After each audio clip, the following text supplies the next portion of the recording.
మహాగణుడా, మహోన్నతుడైన దేవ, సర్వాధికారి అయిన ప్రభువా, నీ ఘనమైన నామమును బట్టి వందనాలు. నీ వాక్యము శక్తివంతమైనదయ్యా.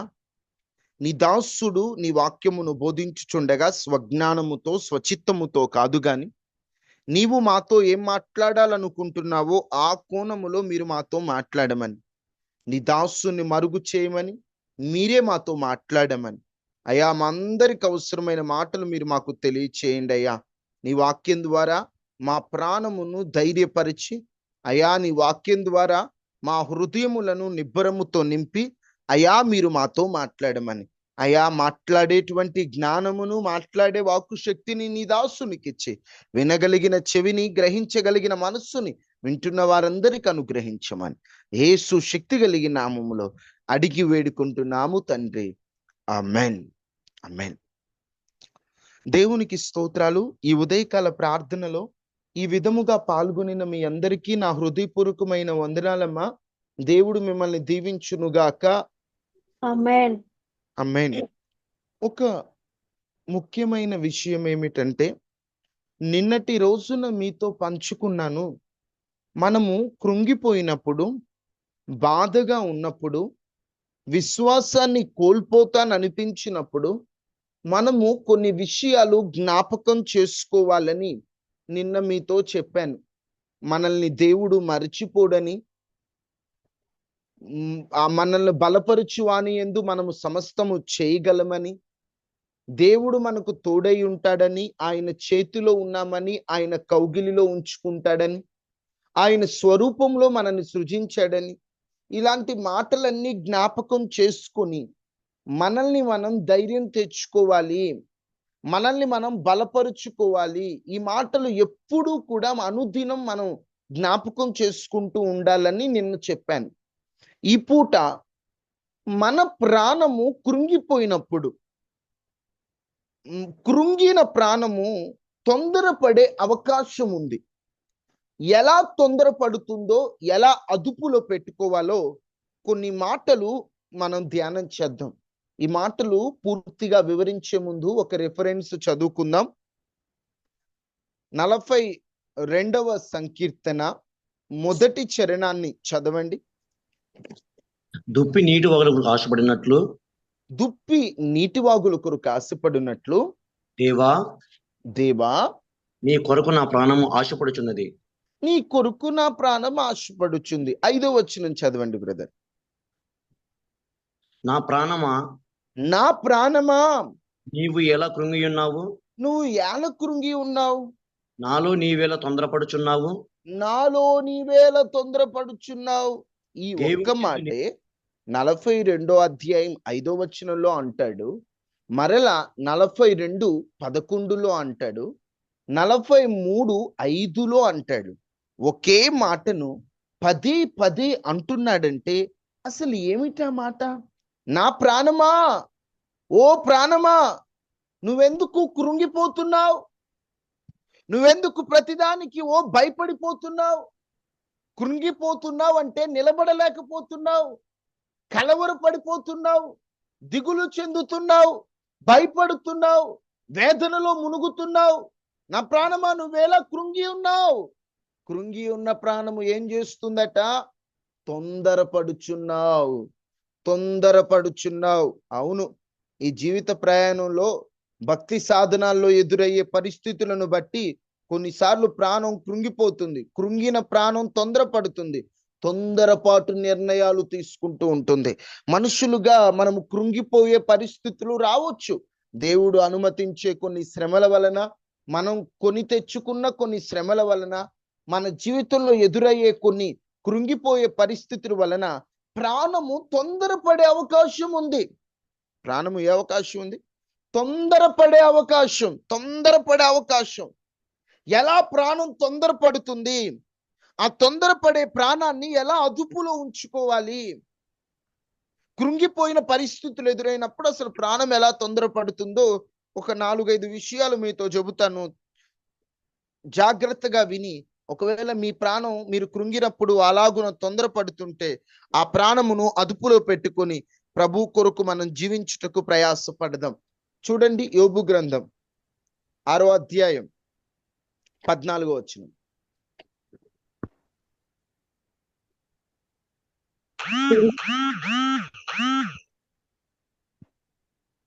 యోబు గ్రంథం 6:14. కృంగిపోయిన వాడు చదవండి అమ్మా. సర్వశక్తులకు దేవుని యందు భయభక్తులు మానుకొనినను స్నేహితులకు వానికి సర్వశక్తి గల దేవుని యందు భయభక్తులు మానుకొనినను స్నేహితుడు వానికి దయ చూపదగను. దేవుని స్నేహితుడు వానికి దయ చూపక తగును. ఇక్కడ మీరు గమనిస్తే సర్వశక్తుడగు దేవుని యందు భయభక్తులు మానుకొనినను అంటే యోబు తన జీవితంలో మాట్లాడుతూ ప్రత్యుత్తరం ఇస్తున్నాడు అన్నమాట. అందరూ వచ్చి మాట్లాడతారు, యోబు ఇలాంటి పరిస్థితుల్లో నీకు భక్తి అవసరమా? ఈ సందర్భంలో కూడా నువ్వు దేవుని యందు భయభక్తులు అవసరమా? భార్య అయితే వచ్చి అంటుంది, నీవు దేవుణ్ణి దూషించి చచ్చిపో, నువ్వెందుకు ఇంకా బ్రతుకుతున్నావు, నువ్వెందుకున్నావు, ఇంకా నువ్వు చచ్చిపో, దేవుణ్ణి దూషించి ఇంకా యథార్థతను వదలవా, ఇంకా భయభక్తులు వదలవా అని మాట్లాడుతూ ఉంది. మనిషి కృంగిపోయినప్పుడు మనిషికి ఎలా తొందరపడాలనిపిస్తుందంటే ఆ కృంగిన సమయంలో ఆ దేవుని యందున్నటువంటి ఆ భయభక్తులు మానాలని ఈ ప్రాణము తొందరపడుతుంది. నువ్వు ఇంత భక్తి చేస్తున్నావే, నువ్వు ఇంత కష్టపడుతున్నావే, రేయం బగలు లేసి ప్రార్థన ప్రార్థన ప్రార్థన అంటున్నావు, ఆన్లైన్ ప్రార్థనలకు వదిలిపెట్టట్లా, ఉపవాస ప్రార్థనలు మానట్లా, అన్ని ప్రార్థనలకు వెళ్తున్నావు, నువ్వు ఇంకా కృంగిపోయి ఉన్నావు. ఏమంత దేవుడు అంటే భయపడాలా, అంత విశ్వాసంగా ఉండాలా అని ఒక నిర్లక్ష్య స్వభావం ఏర్పడుతుంది మన హృదయంలో. తొందరపడుతుంది ప్రాణం. ఇక భక్తి వద్దులే, ఇక ప్రార్థన వద్దులే, ఇక విశ్వాసం వద్దులే, ఇక దేవుని పనికి ముందుకు వెళ్ళాల్సిన అవసరం లేదులే, ఎందుకంటే మన పరిస్థితి బాలేదు కదా అని దేవుని యందున్న భయాన్ని మానాలని ప్రాణం తొందర పెడుతుంది. జాగ్రత్త. మనము అవసరాల కొరకు లేదా అక్కరల కొరకు దేవునిలో ఉండేవారం కాదండి. మన దేవుడు కార్యము చేస్తాడు, కానీ మనం కార్యం కోసమే ఉన్నవారం కాదు. నేను నా తండ్రిని ప్రేమిస్తాను, ఎందుకు? నా తండ్రిని అవసరాలు తీరుస్తాడని కాదు, నా తండ్రి నేను పుట్టుటకు కారణమయ్యాడు, నా తండ్రే నా జీవానికి కారణం కాబట్టి నేను నా తండ్రిని ప్రేమిస్తా. నా తండ్రిని నేను ప్రేమిస్తే నా అక్కర్లన్నీ నా తండ్రి తీరుస్తాడు అన్నట్లుగా మీరు కూడా నాకేదో దేవుడు ఇస్తాడని నేను నమ్మానని కాదు, నేను నమ్మాను కాబట్టి ఇస్తాడన్నాను. ఆ రెండింటికి చాలా తేడా ఉంది. స్వార్థం కొరకు దేవుణ్ణి వెంబడించడం వేరు, దేవుణ్ణి వెంబడిస్తున్నాను కాబట్టి నాకు ఇస్తాడనుకోవడం వేరు.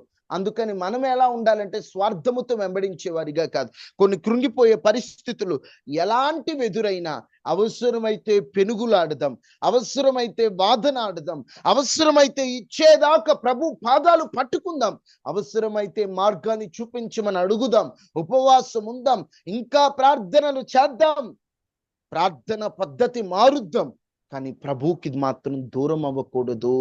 ప్రాణం ఏం చెప్తుందంటే అవసరమా, నీకేం చేశాడు దేవుడు, నీకేం చేశాడు దేవుడు, నీకేం చేశాడు దేవుడు? బతికించాడు సరిపోవట్లేదా?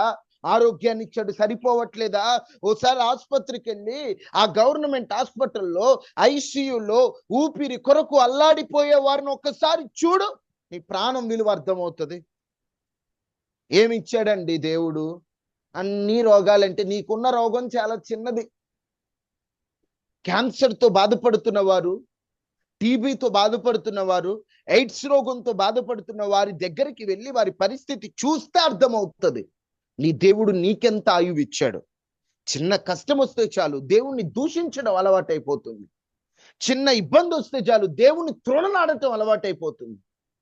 అవసరమైతే ప్రభువుని బ్రతిమలాడదామండి, ఆయన దూషించి మనమేం సాధిస్తామండి? భక్తులే, బాప్తిసం పొందిన వారే ఊరికూరికే ప్రభుని దూషిస్తుంటారు. ఇది కరెక్టేనా? ఇది పద్ధతేనా?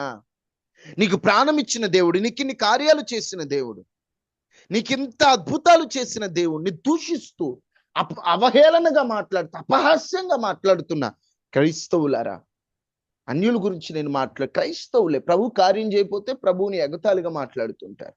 వద్దమ్మా, ప్రభు కార్యం చేసే వరకు ప్రభుతో బ్రతిమలాడుకుందాం తప్ప త్రులునాడిన మాటలు వద్దు.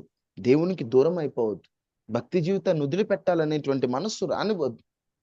యోబు భార్యకు అదే మనసు వచ్చింది. ఆమె విడిచిపెట్టింది భక్తి. భర్తను కూడా విడిచిపెట్టు, భక్తి యథార్థతను ఇంకా వదలవా? అందరూ అంటారు, యోబు స్నేహితులు కూడా, నువ్వు నీ భక్తిని విడవవా? దేవుడు యందు భయభక్తులు మానుకొనవా? ఏంటి నువ్వు అని మాట్లాడుతుంటే ఆయన వదలలేదండి, యథార్థతను విడవలేదండి, భక్తిని విడవలేదండి. కృంగిపోయినటువంటి ప్రాణం యథార్థతను వదలమని ప్రేరేపణిస్తుంది, భక్తిని వదలమని, పరిశుద్ధతను వదలమని. ఇదిగో నువ్వు ఇంత కరెక్ట్ గా ఉన్నావే, ఈ రోజుల్లో నీతికి రోజులు లేవు, నిజమేనండి. మంచికి రోజులు లేవు, నిజమేనండి. అలా అని మనం మంచిని విడిచిపెడదామా? అలా అని మన అవినీతిగా బ్రతుకుదామా? అంటారు చెడ్డోళ్ళకే రోజులండి. నిజమే, చెడ్డోళ్ళకే రోజులు ఈరోజు. అలా అని మనం ఈ లోకంలో కొంతకాలం కోసం పరిశుద్ధతను విడిచిపెడదామా? అన్యాయం చేద్దామా? నాకు తెలిసిన ఒక బ్రదర్ అన్నారు, అయ్యా నేను చాలా నీతిగా ఉన్నాను, రూపాయి దగ్గర కూడా న్యాయంగా ఉన్నా, నాకు మిగిలింది ఏం లేదు. నా పక్కన ఉన్నవాడు అన్యాయంగా, వాడు అబద్ధాలు మాట్లాడి వాడు చాలా సంపాదించాడు, నేను న్యాయంగా ఉండి అన్ని పోగొట్టుకున్నా, నేను కూడా న్యాయం తప్పుదామనుకుంటున్నాను. ఆ బ్రదరు న్యాయం తప్పాడండి. విచిత్రమైన విషయం ఏంటో తెలుసా? ఆ అన్యాయం చేసేవాడు కొన్ని రోజులకు అన్యాయం బయటపడి జైలు పాలయ్యాడు. వాడి బాటలోకి వెళ్ళిన వీడు కూడా అందరి ముందు నవ్వుల పాలయ్యాడు. చివరికి తాను బ్రతకడమే వృధా అని ఆత్మహత్య చేసుకొని చనిపోయారు. వాస్తవంగా జరిగింది. అంత పరిచయం కాకపోయినా వేరే వారు చెప్పిన మాటలు బట్టి ఆ విషయాలు తెలుసుకోగలిగి. ఎందుకు ఈ మాట చెప్తున్నానంటే, ఏదో సాధిస్తామని కష్టం వచ్చినప్పుడు, కృంగిపోయినప్పుడు పరిశుద్ధతని, భక్తిని, దేవుణ్ణి విడిచిపెట్టాలని ప్రాణం తొందరపడుతుంది. న్యాయాన్ని విడిచిపెడదాం, అన్యాయంగా బ్రతికేం సాధిస్తాం? అమ్మా, పచ్చడి మెతుకులు తిన్నా పర్లేదమ్మా, న్యాయంగా బ్రతుకుదాం. ఏమీ లేకపోయినా పస్తుందాం అమ్మా, కానీ పరిశుద్ధంగా బ్రతుకుదాం. పరిశుద్ధత ముఖ్యమండి, పవిత్రత ముఖ్యమండి. వాటి కొరకు తాపత్రయపడాలి. మనసు ప్రేరేపిస్తుంది, మనసు ఏదో ఒక ప్రేరేపిస్తుంది, కానీ వద్దు. మనం అందరం కూడా అలాంటి పరిస్థితుల్లో ఉన్నప్పుడు మనం అందరం కూడా దేవుణ్ణి దూషించొద్దు, పరిశుద్ధతను విడిచిపెట్టొద్దు, వాటిని కాపాడుకుందాం. రెండవది, నెంబర్ 1, మన ప్రాణం ఎలా తొందరపడుతుందంటే దేవునిని, పరిశుద్ధతను విడిచిపెట్టమని తొందర పెడుతుంది మన ప్రాణం కృంగిపోయినప్పుడు. మనం అలాంటి పరిస్థితిలో మనం కృంగిపోయి ఆ పరిస్థితిలో మనం దేవునికి దూరం అవ్వకూడదు. నిజం చెప్పాలంటే మొన్నటికి మొన్న మంగళగిరి దగ్గర మందిరం అంతా కాలిపోయిందండి. మందిరం అంతా ఎలా షాక్ వచ్చిందో తెలియదు. చాలా పెద్ద మందిరం అంతా బూడిదైపోయింది. ఒక మాటలో మొత్తం కాలిపోయిందండి. తెలియక జరిగిన పొరపాటును బట్టి సేవకున్నట అక్కడున్న ఎవరో ఒకరు రాళ్లతో కొట్టి చంపుదాం అనుకున్నారట ఆ సేవకుణ్ణి. మందిరం అంతా కాలిపోతే విశ్వాసులు వచ్చారు. ఇప్పుడు మందిరం అంతా కాలిపోయింది. ఏం చేస్తారు సేవకుడు? మేమేం తప్పు చేయకుండా మందిరం కాలిపోవడం ఏంటి? అసలు ఇప్పుడు మాకేమి, ఆదివారం వచ్చేసిందండి, మందిరం కాలిపోయింది, విశ్వాసులు వచ్చేసారు, ఇప్పుడు ఏం చేయాలా? ఈరోజు ఆరాధన లేదు, మందిరం కాలిపోయింది, వెళ్ళిపోండి అనలా. నిజం, మీరు నమ్మరండి, ఆ వీడియో మీకు గ్రూప్ లో పెడతాను నేను. మండు టెండలో ఎంత ఎండంటే ఆ వీడియోలో కనిపిస్తుంది. మండు టెండలో వారందరూ కూడా ప్రభువుని ఆరాధిస్తున్నారు. అంతా నా మేలుకే ఆరాధన యేసు. అంత శ్రమ వచ్చినప్పుడు సేవకుడు కృంగల. ఆయన ఒక మాట అన్నాడు, నాకు చాలా నచ్చింది. మందిరం కాలిపోయింది, దర్శనం కాలిపోలా, పిలుపు కాలిపోలా. నా దేవుడు నన్ను దర్శించాడు, ఆ దర్శనం కాలిపోలా. నన్ను సేవకు పిలిచాడు, నా పిలుపు కాలిపోలా. మందిరమే కాలింది, నేను భయపడను అన్నాడు.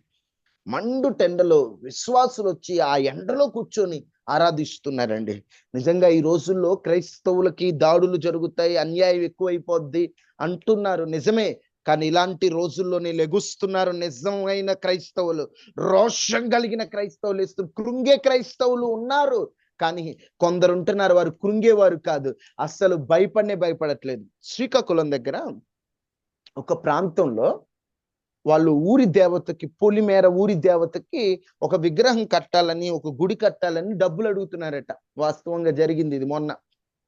అడుగుతుంటే అందరిని డబ్బులు అడిగారంట. అందరిని డబ్బులు అడుగుతుంటే క్రైస్తవుల దగ్గరికి వెళ్ళినప్పుడు, మేము గుడులకు డబ్బులు ఇవ్వమయ్యా, మేమేమి మిమ్మల్ని వ్యతిరేకించు, మీ భక్తి మీది, మమ్మల్ని డబ్బులు అడిగితే అది మేము ఇవ్వమయ్యా, మేము క్రైస్తవులం అంటే, గుడికి డబ్బులు ఇవ్వనందుకు ఆ ఊరి పెద్దలు 100 కుటుంబాలను ఊరు నుంచి వెళ్ళేశారు. 100 కుటుంబాలు ఊరు నుంచి వెళ్ళేశారు. వెళ్ళేసి, మీకు మేమేమి కార్యక్రమాలకు రాం, కుల పెద్దలు ఉండరు, ఊరి పెద్దలు ఉండరు, మీకు ఏది మేము రాం, మీరు ఊరిలో ఉండడానికి అవకాశం లేదు, మీకు ఒకటే అవకాశం, మీరు దేవతకు డబ్బులు ఇచ్చి క్రైస్తవ్యాన్ని వదిలేస్తే రండి అన్నారు. ఆ కృంగిపోయే పరిస్థితులు ఏం చేయాలా? భక్తిని విడిచిపెట్టాలా, దేవుణ్ణి వదిలిపెట్టాలా. కానీ వాళ్ళు ఏం చేశారో తెలుసా? ఏమైనా పర్లా, మేమైతే యేసయ్యని విడిచిపెట్టాం.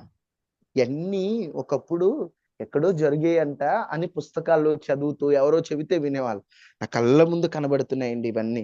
కళ్ళ ముందు కనబడుతుంటే అబ్బా, ఈ రోజుల్లో కూడా అసలు నిజంగా ఎప్పుడైతే కొన్ని అపవాది లేకుండా చేయాలనుకుంటాడో దేవుడు అక్కడి నుండి లేపుతాడండి. మోషే కాలంలో అసలు మగపిల్లల్ని లేకుండా చేయాలని చెప్పేసి అని అందరినీ చంపేస్తూ వస్తుంటే ఆ టైంలోనే యోధులు లేచారండి. మోషే, యెహోషువ, అహరోన్, గొప్ప గొప్ప వారందరు లేచారు. వాడు ఎప్పుడైతే మన మీద దాడులు చేయాలని రాజకీయ నాయకుల్ని సాతాను వాడి వశంలోకి మార్చుకొని క్రైస్తవులకు విరోధమైన చట్టాలు, క్రైస్తవులకు విరోధమైనటువంటి పరిస్థితులు ఎన్నో ఎన్నో ఎన్నో చేస్తున్నప్పటికీ కూడా, క్రైస్తవ సేవకులను చంపే పరిస్థితులు వచ్చినప్పటికి కూడా లేస్తున్నారు. కృంగే క్రైస్తవుడు కాదు, నేను విడిచిపెట్టిన నా దేవుణ్ణి, చంపితే చంపురా, ఈ లోకంలో చస్తే ఆయన రాజ్యంలో ఉంటానని గుండెలు ముందుకు చూపిస్తూ చావడానికి సిద్ధపడే క్రైస్తవులు అక్కడక్కడ ఉన్నారు. వారిని బట్టి నేను ప్రభువుకి నిజంగా స్తోత్రాలు చెప్తున్నాను. వారు ఎక్కడో ఉంటారన్నది ఒకప్పటి మాటేమో, నా తెలుగు రాష్ట్రాల్లో కనిపిస్తున్నాయి. ఇంకా ప్రార్థన చేద్దామండి. రోషం కలిగిన క్రైస్తవులు లేవాలి, కృంగే క్రైస్తవులు కాదు. కొంతమంది అంటారు, ఇదిగో మీరు నూనె డబ్బాలకి లేదా బియ్యంకి ఆశపడి మీరు మతం మారారని. హలో, మేము బియ్యానికో నూనె డబ్బాలకో లేకపోతే ఏదో వాళ్ళు ఏదో ఇస్తారని ఆశపడిన వాళ్ళం కాదు. ఏదో బహుమానాలు తీసుకొని మతం మారిన వాళ్ళం కాదు. మేము మనస్సు మార్చుకున్న వాళ్ళం. ఏదో ఆశించలా, మేము ప్రాణాన్ని సైతం ప్రభు కొరకు వదులుకుందామని సిద్ధపడిన వారము. మేము జీవితాన్ని సైతం ప్రభు కొరకు పణంగా పెట్టడానికి సిద్ధంగా ఉన్నవారం. మేము భయపడేది లేదండి. ఎలాంటి పరిస్థితులైనా రానివ్వండి, కృంగొద్దు. ఏవైతే మహా అయితే చంపుతారు అంతే. ప్రభు కొరకు తెగిద్దామండి అంతే. రోషంగా బ్రతుకుదామండి. బ్రతుకుట క్రీస్తే, చావైతే లాభం అన్నట్లుగా బ్రతుకుదాం. మనం ఎందుకు కృంగిపోవాలి? జీవం కలిగిన దేవుణ్ణి నమ్ముకున్నాం, మనం ఎందుకు కృంగిపోవాలి? మన చేతగాని వాళ్ళమా? మీరు చెప్పండి. సామెతలు 24:10 ఏముంది? అందరికి తెలిసిన మాట, అందరూ నోట్ చేసుకున్న మాటను. సామెతలు 24:10 చూడండి త్వరగా. శ్రమదినమున నీవు కృంగిన ఎడల నీవు చేతగాని వాడవదువు. నువ్వు చేతగాని వాడవద్దు. మనం చేతగాని వాళ్ళమా? శ్రమ దినమున కృంగితే చేతగాని వాళ్ళట.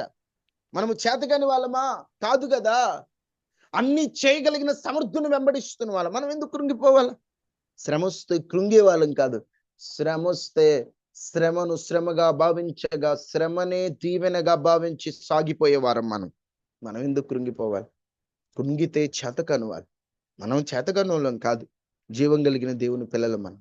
ఒకటి, కృంగి పరిస్థితులు వచ్చినప్పుడు దేవుని విడిచిపెట్టాలి, భక్తిని విడిచిపెట్టాలి, పరిశుద్ధతను విడిచిపెట్టాలని ప్రాణం తొందరపడ. హలో మిస్టర్ ప్రాణమా, నువ్వు కాస్తా, నేను ఆ దేవుడు ఏం చేసినా నా మేలుకే చేస్తాడు, నేనైతే ప్రభుని విడిచిపెట్టను.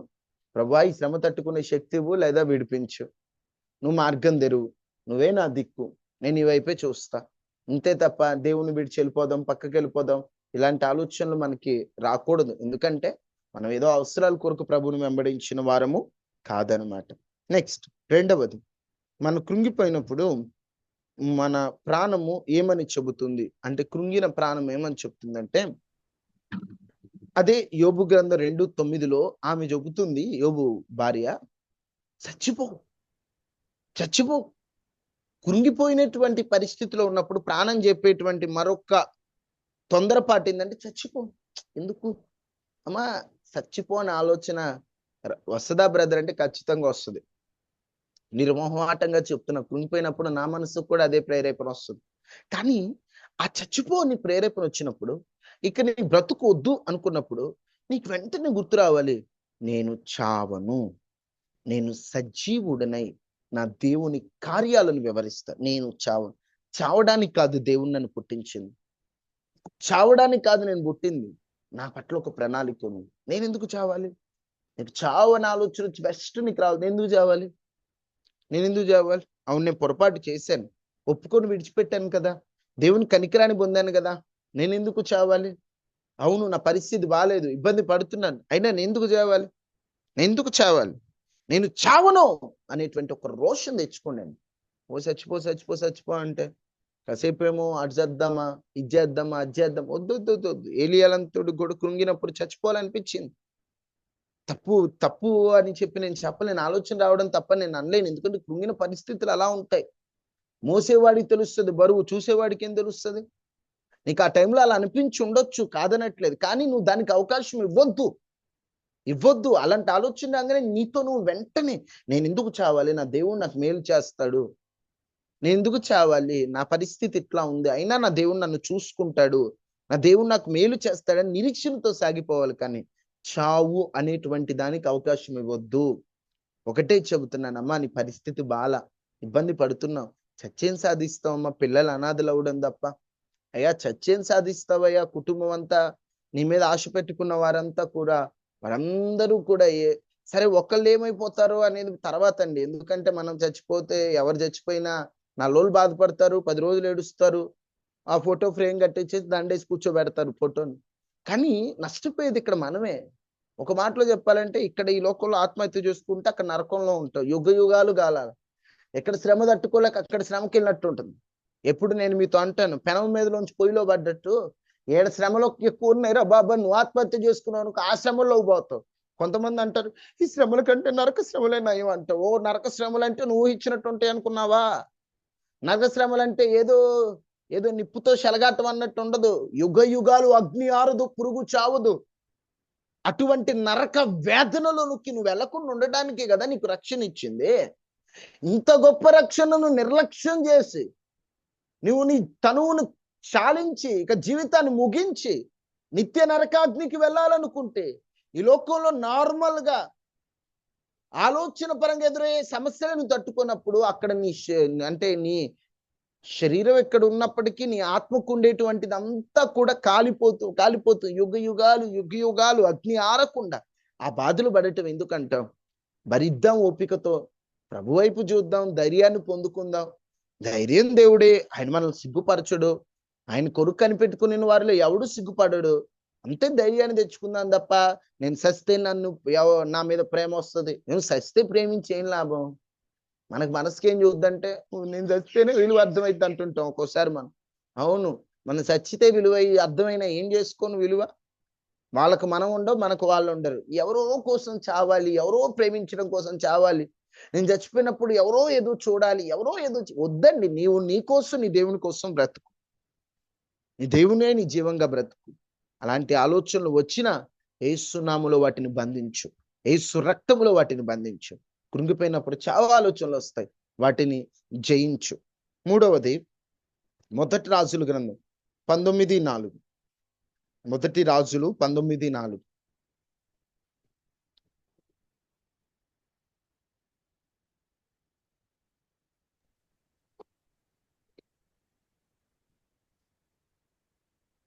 తాను ఒక దిన ప్రయాణము అరణ్యములోనికి పోయి చదవండి అదే. వృక్షము కింద కూర్చుండి, తాను ఒక దిన ప్రయాణం అరణ్యంలోనికి పోయి బదరీ వృక్షము కింద కూర్చుండి మరణాపేక్ష గలవాడై, యెహోవా నా పితరుల కంటే నేను ఎక్కువాడను కాను, ఇంత మట్టుకు చాలు, నా ప్రాణం తీసుకోనమని ప్రార్థన చేశాను. ఒక మాటలో చెప్పాలంటే మీకు ఆల్రెడీ ఈ మాటను వివరించేశాను. ఇక్కడ నేను చెప్పాలనుకుంటున్న మూడో మాట, తాను కృంగిన పరిస్థితిలో ఉన్నప్పుడు ఏలియా ఒంటరితనాన్ని కోరుకున్నాడు. ఎందుకు అంత దూరంగా వెళ్ళావంటే నువ్వు ఒంటరిగా ఉండాలి. ఒక్కోసారి నువ్వు కృంగిపోయినప్పుడు కూడా నీకు ఒంటరిగా ఉండాలనిపిస్తుంది. ఎవరితో మాట్లాడాలనిపించదు, ఎవరికి ఏది చెప్పాలనిపించదు, ఎవరికి చెప్పినా మార్గం కనిపించదు అనిపిస్తుంది. అలాంటప్పుడు నువ్వు ఒంటరిగా బ్రతకాలనుకుంటావు. ఓకే, ఆ టైంలో ఎవరికైనా ఒంటరిగా ఉండాలనిపిస్తుంది. కానీ ఆ ఒంటరితనం అనేటువంటిది నిన్ను సాతానుకు దగ్గర చేసేది కాక దేవునికి దగ్గర చేసేటట్లుగా ఉండాలి. నువ్వు ఒంటరిగా ఒక్కడి దానివే కూర్చొని లేదా ఒక్కడివే కూర్చొని బాధపడడం కంటే ఒంటరిగా ఒక్కడివే ప్రభు దగ్గరికి రా. ప్రభుకు చెప్పుకొని బాధ అంతా చెప్పుకో. ఏడుస్తావో, మొరపెడతావో, సాష్టాంగ పడతావో, లేకపోతే బొకబారులు పడతావో, లేకపోతే ఏం చేస్తావు, నీ వీలు నీ అనుకూలత. నీవు ప్రభు పాదాలు పట్టు. ప్రభువా, నేను ఒంటరినయ్యా, నా తోడు నడు బాబా.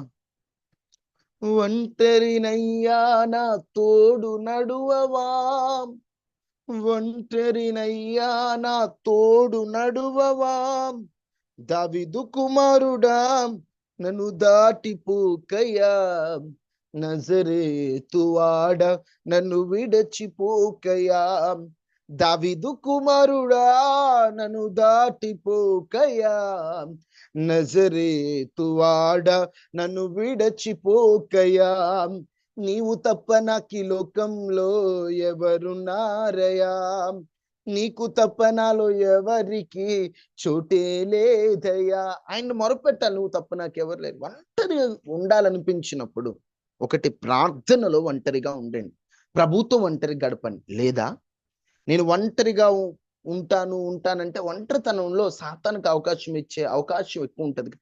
ఆత్మీయుల సహవాసాన్ని కోరండి. కృంగిపోయినప్పుడు ఒంటరిగా ఉండాలనిపిస్తుంది, ఆత్మీయులతో మాట్లాడండి. మీ కష్టమే వాళ్ళు వినాలని కోరుకోవద్దు. ఏదో ఒకటి దేవునికి సంబంధించిన మాటలు ఉంటే మైండ్ అటు నుండి ఇటు డైవర్ట్ అవుతుంది. అలా డైవర్ట్ అవ్వడం ద్వారా కాస్త మీరు ఆదరణ పొందుతారు, కాస్త ధైర్యం వస్తుంది. అంతే తప్ప ఒంటరిగా కృంగిపోతూ, బాధపడుతూ, వేదన చెందుతూ, ఇంకింతే ఒంటరిగా ఏడుస్తూ, మనకి దేవుడు తప్ప ఎవరు జంట ఉండరు. దేవునితో జంటగా ఉండండి. ఆత్మీయుల ద్వారా దేవునికి దగ్గర అవ్వండి. ఈ రోజుల్లో ఏం చేస్తారంటే కష్ట సమయంలో ఆత్మీయులకు ఎక్కువ దగ్గరై దేవునికి దూరం అయిపోతుంటారు. ఏ ఆత్మీయ బంధమైనా దేవునికి దగ్గర చేయడానికి, ఆ బంధంలో పడి మనిషికి దగ్గరై దేవునికి దూరం అవ్వద్దు, జాగ్రత్త. నేను ఇప్పుడు ఆలోచిస్తాను, ఏ ఆత్మీయ బంధమైనా దేవునికి దగ్గర చేయడానికి ఆత్మీయ బంధం ఉండాలి, కానీ ఈ బంధాన్ని దగ్గర చేయడానికి దేవుడు ఉంటాం కాదు. రెండింటికి చాలా తేడాలు ఉంటాయి. కొన్ని ఆ తేడాలు గమనించండి. దేవునికి ఎక్కువ సహవాసంలో ఉండండి. కృంగిపోయిన పరిస్థితుల్లో చేతకాని దానిగా ఉండొద్దు. నువ్వు దేవుడిని నమ్ముకున్నావు, దేవుడిని సిగ్గుపరచడు.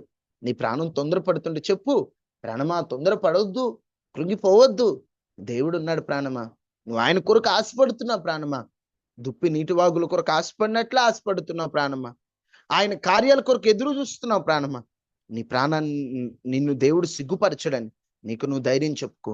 నా దేవుడు గొప్ప కృప చూపించే శ్రమ దినములలో మీ పక్షము నిలిచి, కృంగే పరిస్థితులు ఎదురైనప్పుడల్లా దేవుడే మిమ్మల్ని లేవనెత్తును గాక, దేవుడే ఆదరించును గాక, దేవుడే నిలబెట్టును గాక. ఆమేన్. ఆమేన్. ప్రార్థన చేసుకుందాం. అందరు తలలు వంచండి.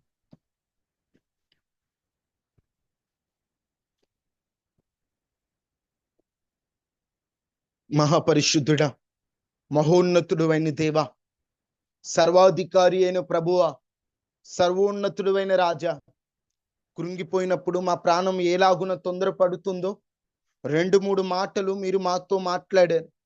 భక్తిని విడవాలి, పరిశుద్ధతను విడవాలి, నీతిని విడవాలని ప్రాణము తొందర పెడుతుంది. చచ్చిపోవాలని, చావాలని, జీవాన్ని ముగించాలని ప్రాణం తొందర పెడుతుంది. ఒంటరిగా ఉండాలని ప్రాణం తొందర పెడుతుంది. ఇలాంటప్పుడు మేము ఎలా దాన్ని తప్పించుకోవాలో మీరు మాకు తెలియచేశారు. భక్తిని విడవకూడదు, ఎంత కష్టమైనా కాపాడుకోవాలని, నేను చావడానికి కాదు పుట్టించిందని, ఒంటరిగా ఉన్నప్పుడు జంటగా నీ తోడు అవసరమని మేము నీ వైపు చూచినట్లు సహాయం చేయండి. ఎత్తబడిన వాక్యాన్ని నీరు కట్టి ఫలింపచేయండి. ఈ ఉదయకాలాన్ని ఎవరైతే ఉదయకాల ప్రార్థనలు ఏకీభవిస్తున్నారో యేసు నామములో వారి అవసరాలు తీర్చండి, వారి ఇబ్బందులు తొలగించండి, వారి నష్టములు పూడ్చండి, వారి కన్నీటి పరిస్థితులను ఇది గొప్ప కార్యం చేయండి. అయ్యా తండ్రి, మీరు మాకు తప్ప మాకెవరున్నారు స్వామి? నిన్ను ఆనుకొని ఉన్నవారమయ్యా. నీ వైపు చూస్తున్న వారమయ్యా, నీ వైపే చూస్తున్న వారమయ్యా. మమ్మల్ని కృంగిపోయే పరిస్థితుల్లో చేతకాని వాళ్ళమగా కాక అయ్యా ధైర్యంగా నిలబడే శక్తిని ఇవ్వండి అయ్యా. ఈ ఉదయకాల ప్రార్థన పాల్గొన్న వారందరికీ ఆరోగ్యాన్ని ఇవ్వండి అయ్యా. వారి సమస్యలు తొలగించండి అయ్యా. వారు ఎవరి కొరకు ప్రార్థించమంటున్నారు వారి అవసరాలు తీర్చండి అయ్యా.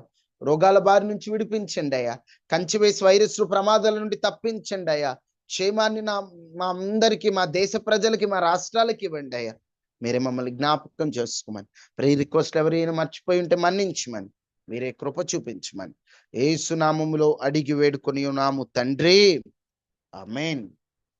తండ్రి అయిన దేవుని ప్రేమ, కుమారుడైన యేసుక్రీస్తు వారి కృప, పరిశుద్ధాత్మ అన్యోన్య సహవాసం మనకి మన కుటుంబాలకి ఎల్లప్పుడు ప్రభు కృప తోడైండును గాక. ఆమేన్. ఆమేన్. అందరికీ వందనాలమ్మా.